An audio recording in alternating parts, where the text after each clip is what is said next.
Okay, class. Last 5 minutes. Hirap naman nito. Be, ano sagot sa number 10? Huwag ka mong mapya sa akin, Samantha. Mapapagalitan tayo kay ma'am. Tamot mo naman. Ayaw mo akong pakopyahin, ha? Bilisan nyo, class. 1 minute na lang. Ma'am, nangangopya po si Scarlett sa akin, no?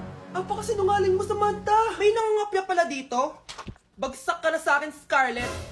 Apakasama talaga ng ugali mo, Samantha. Nay! O anak, anyari sa'yo? Binagsak ako ng teacher ko. Naniwala kasi siya kay Samantha na nangopya daw ako. Totoo ba yun, Scarlett? Hindi, Nay. Siya talaga yung nangopya sa akin. Walang hiya yan, ah. Humanda siya sa akin. Tara, anak.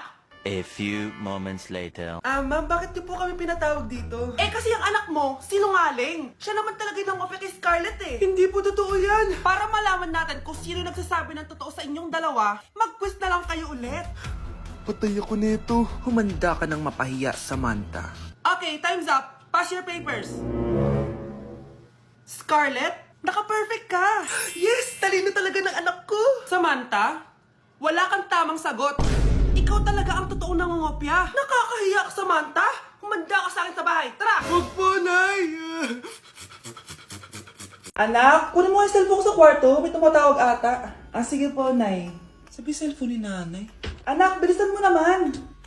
Ay, salamat naman. Nakatae din. Scarlett, ba't nandyan ka? Eh, di ba pinukuha ko sa phone ko? Pinagsasabi mo, Nay. Kanina pa ako dito sa loob. Nay, ito na po cellphone niyo. Sino yan, Nay? Bakit kamukha ko? Teka lang. Bakit dalawa kayong Scarlett? Nananaginip pa ako? Nay, ako yung totoong Scarlett. Ha? Sinungaling! Ako to, Nay. Ang totoong Scarlett. Sandali nga! Hindi na ako tutuwa sa inyong dalawa, ha? Isa lang ang solusyon dito. Magtatanong ako at kung sino ang makasagot ng tama, siya ang totoong Scarlett. Unang tanong, saan ako may balat? Balat? Nay! Sa puwet! Nay! Sa kifi. Tama! Kifi. Ha? Totoo ba, Nay? O, diba, alam ko. Susunod na tanong. Ano ang timbang ko? Mukha kang 100 kilos, Nay. 75 kilos? Tama! 75 kilos! Yes! Huling tanong. Ano ang birthday ko? Birthday? Mahina pa naman ako sa ganyan. April 14, 1977? April 15, 1977. Tama! Ikaw nga ang totoong Scarlett! At ikaw, dahil talo ka, lumayas ka na dito! Impostor! Ay! Sino ba kasing Scarlett na yun? Bakit kamukha ko siya? Anak, kilalang kilala mo talaga ako, no? Siyempre naman, Nay. Anak mo ko eh. Worth it lahat ng pagpaparetoke ko dahil sinira mo ang mukha ko noon. Ngayong napaniwala na kita, gaganti na ako sa'yo. Nay! Impostor? Bakit nandito ka, ha? Walang iya ka? Bakit mo ako ginagaya, ha? Baka nakakalimutan mo. Nanay mo ang sumira ng mukha ko. Ha? Wow! Hoy, Sofia! Tandaan mo!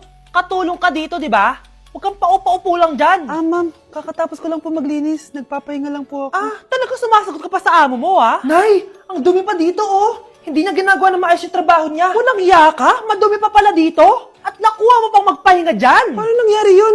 Ma'am, nilinis ko na po yan. Maniwala po kayo. Oh, eto. Yung mukha ko! Ang sakit! Ayan, pati mukha mo, dudumi na. Umalis ka na dito! Tatanggalin na natin, ha? Buti na lang talaga, mabilis kang gumaling. O ayan, kuhang-kuha yung mukha ng pinapagaya mo. Dok, kamukha ko nga siya. Pinag-ipunan ko talaga to. Nagtataka lang ako. Yung ibang tao, mga artista yung pinapagaya ang mukha. Eh yung sa'yo parang normal na tao lang yung pinagaya mo. Dok, may kailangan lang akong gawin. Kung ano man yan, mag-ingat ka, ha? Ano? Ikaw si Sofia? Napakawalang ya mo din eh, no? Niloko mo pa kami. Mas walang ya kayo, mga hayop! Nay, Baka gusto niya ulit mabuhusan ng asido sa mukha. asido, gusto mo lang round 2? O eto, round 2. Sige, ibuhos mo. Naka-live ako, oh. Ipakita nyo kung sino talaga kayo. Ano? Alisin mo yan. Ano, takot na kayo, no?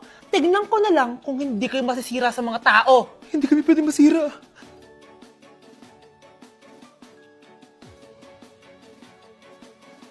Kuya, sundan mo yan. Sige po, ma'am. Sinasabi ko na nga ba eh, may tinatago ka sa akin. Ayan, kuya. Huminto ka dito. Magloloko ka na nga lang sa matanda pa. Hoy, bayad mo! Humanda ka talaga sa akin.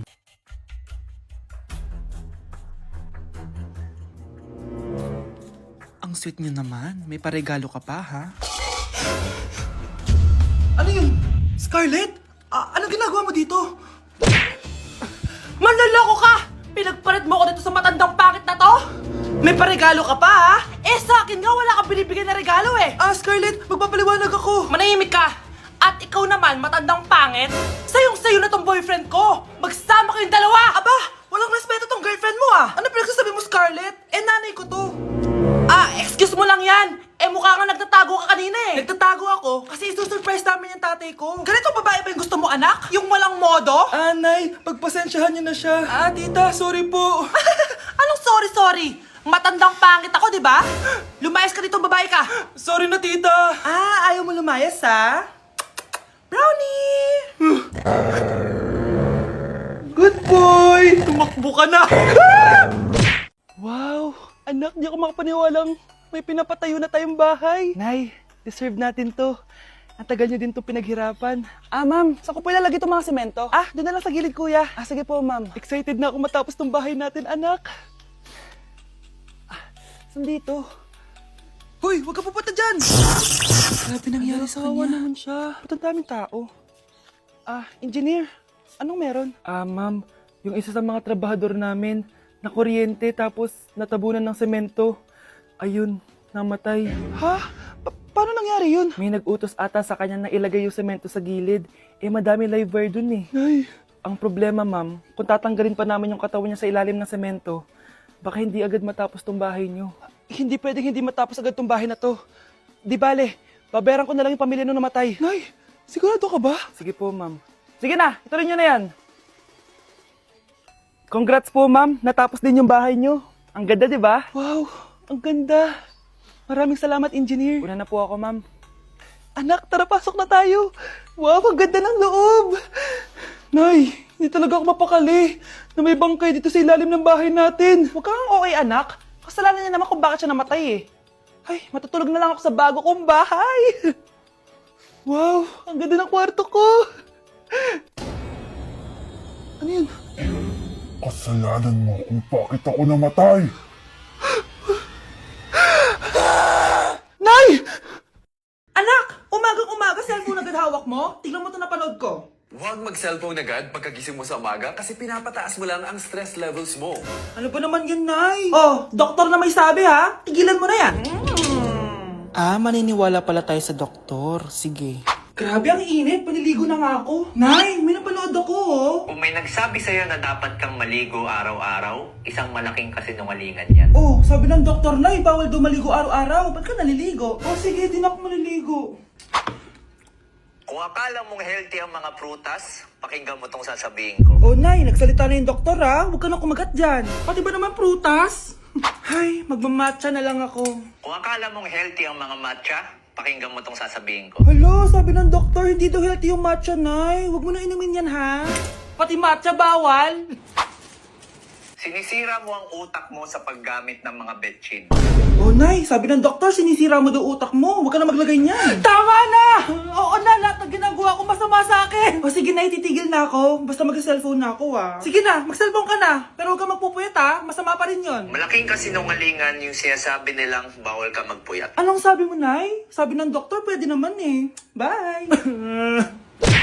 Nakikiramay po ako sa pagkawala ng asawa niyo. Masakit para sa amin ang pagkawala niya. Kailan pala namin makukuha yung mga ipapamana niya sa amin?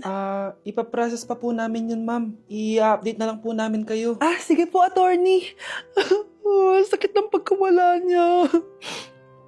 Nay, tignan mo, may medal ako. Oh, ano namang paki ko dyan? Di ka ba proud sa akin? Hindi. At wala akong paki sa'yo. Iniwan ka na ng tatay mo, di ba? Kaya pwede ka nang umalis dito. Bakit ka ba ganyan sa akin, Nay? Huwag mo nga ako matawag-tawag na nanay dyan. Kadiri! Hindi kita anak. Ang nanay mo, wala na. Malandi kasi. Nay, gutom na ako. Ay, gutom na baby ko. Wait lang, mag-order ako ng steak for you, ha? Yay! Steak, my favorite! Ampun lang pala ako. Nasaan na yung totoo ko, nanay?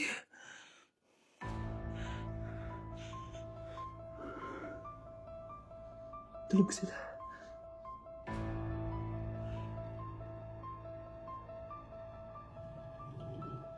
Asan na yun?